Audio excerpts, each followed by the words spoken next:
Sri S. Niranjan Reddy, 12 minutes.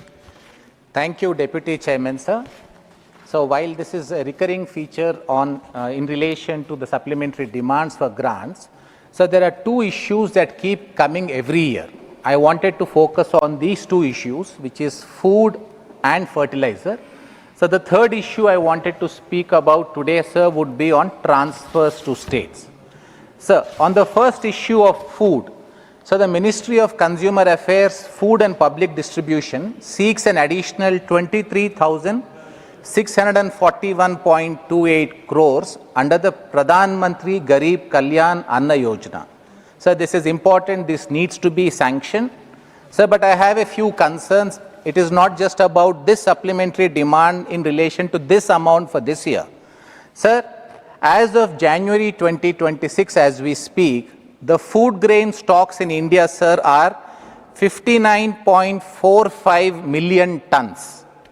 So the required buffer norm for India's population would be 21.41 million tons. So, sir, we are having much more than the required buffer stocks, and I would want to elaborate a little to explain how flawed agricultural policies are leading to this lopsided development of certain cropping patterns and monocropping patterns in India. Sir, when we carry food grain stocks of 59.45 million tons, when India is required to hold 21.41 million tons, sir, undisputably this means that we have to carry additional substantial carrying and storage costs. We need godowns. We will need to ensure that the food grains are stored properly so that they don't lose.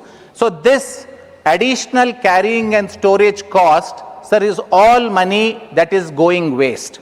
Sir, because we have the minimum support prices that we grant to farmers and which is recommendatory, sir, I find that since this minimum support prices are being granted without a lot of forethought, this is leading to changing crop patterns and increasing monocropping, as I mentioned, sir.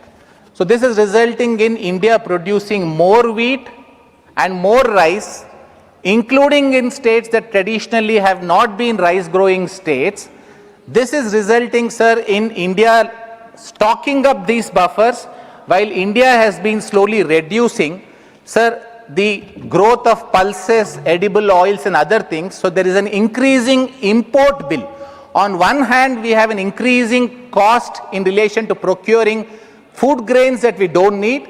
And on the other hand, India is spending more money on importing food items and oil items that are needed for India. Sir, this needs to be attended to by the government in the longer run. Otherwise, every year, we will have the supplementary demand for grants in relation to food. Sir, usually, the Controller Auditor General applies what is known as a cost-benefit ratio. That if we are spending 1 rupee from the Indian government, what is the benefit we get? Sir, if we look at the two crops that I specifically mentioned, sir, there may be other crops. I'm not too much of an agriculturist and I'm not an expert. There are other people who know this more. But I'm just focusing on two for explaining the symptoms of the problem. Sir, in relation to rice and wheat, sir, we have to factor in first the fertilizer cost, and I will be dealing about that in a few minutes. Sir. We have to factor in the MSP cost, which is higher than the cost that is generally available in the market. Third, sir, we have to factor in energy cost because most state governments are giving power free by subsidizing it, which is not coming in the cost. Fourth, we have to factor in environmental costs. Sir, we have seen that in states like Punjab, now increasingly in Telangana, because people have shifted to this growth of rice in huge quantities with huge fertilizers that are being used. It is resulting in water depletion. It is resulting in percolation of fertilizers into the underground, and this is going to have a long-term effect on the country's health and also our environment. So if the cost-benefit ratio, one way to factor in the environmental cost. Sir, the fifth item is the water cost. Sir, I was attending a lecture by one agricultural scientist who is a very celebrated member of Niti Aayog formerly. He mentioned for every kg of rice that is produced, we consume 200 kgs of water. So if India is importing 1 kg of rice outside India, sir, it may be, madam, it may be more than 200 kgs. I am being conservative. I do not want to err. So if India imports even 1 kg of rice, if India is stocking 30 million metric tons of rice, we need to recognize that each of these kgs of rice, India has wasted 200 kgs of fresh water. Fresh water is an area of going to be a great concern in future. Sir, if we add to this the storage and carrying cost, we will have what is the cost on one side of producing 1 kg of rice or 1 kg of wheat, which we are storing in our godowns because nobody is requiring it at this particular point of time. It is in excess of the buffer stock we need. What do we do? I ask myself, sir, madam, what we now do is we understand this rice is not needed for consumption, this wheat is not needed for consumption. We are giving it at a great subsidy for ethanol production. So if the procurement price of the central government is 1 rupee, at a discount it is selling this rice for ethanol production. Ethanol production is salutary. It helps us improve our self-reliability in relation to petroleum and gas products, but we may have to follow what Brazil is doing. We may have to grow crops that will help us increase our ethanol rather than overproduce 2 or 3 items which we then pay more, suffer environmental consequences, and because we have no other option, give it to ethanol production. So the second item I wanted to speak, madam, I am sorry, was on Ministry of Chemicals and Fertilizers, because in the supplementary demands, it requires 15,000 crore additional allocation under the nutrient-based subsidy.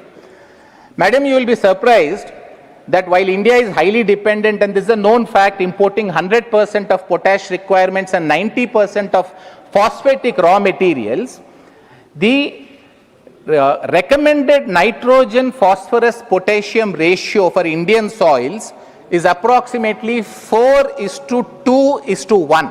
I repeat, madam, 4:2:1. But in agriculturally intensive states such as Punjab and Haryana, the ratio of fertilizer being applied by the farmers, I remind everyone, the requirement is 4:2:1. The application ratio is 30:10:1. We are providing more than 7 times the required ratio or 5 times the required ratio because the farmers have not been properly trained, and this is because we have not incentivized the farmers. The fertilizer subsidy is being given to the fertilizer manufacturers. We are not applying a cost benefit ratio and giving this fertilizer benefit directly to the farmers, which is resulting in farmers getting these fertilizers and using them indiscriminately. This is leading to a burden on our cost. It is leading to a burden on our budget. Every year we spend money on the supplementary demands on fertilizer.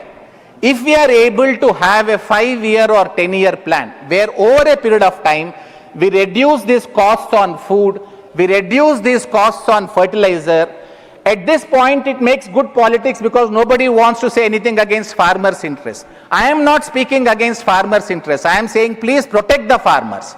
But while you protect the farmers, if we can save these costs, each of these amounts can be used by India for education, for health, for our defense.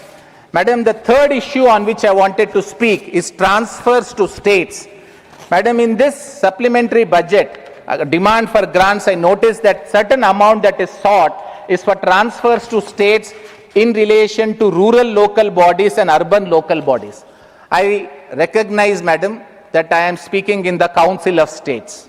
But it's been a long time since I have heard a meaningful debate, and I am being very honest about this council speaking about states' interests.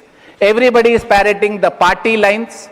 There is absolutely no clarity between the national interest, the center's interest, union's interest and state interest. Both are in national interest. I am happy the central government is making these allocations to the state governments for urban local bodies and rural local bodies, because the central government recognizes that the states are not making adequate provision for them. Very few states have a planning for urban cities. 40% of India is going to be living in urban cities, but many states are not bothered about having a plan. They are only concerned about 5-year elections. We win the elections, we get past these elections, we will see in the next elections. There needs to be a forward-looking plan that needs to be done. But the central government, I would want to remind that this cannot be a long-term plan. I understand they're doing this because states are not doing their duty. Please incentivize states in a different mechanism when you are providing for the sharing of the tax resources to states that are making these provisions, rather than you give it out, because when you give it out, and I must again say this with candidness, that you give it out to the states where you are in power in the state. This is not the right way of giving it out. The statistics show that this is being done in a partisan manner. The best way is, please encourage the states to do it, and you make allocations.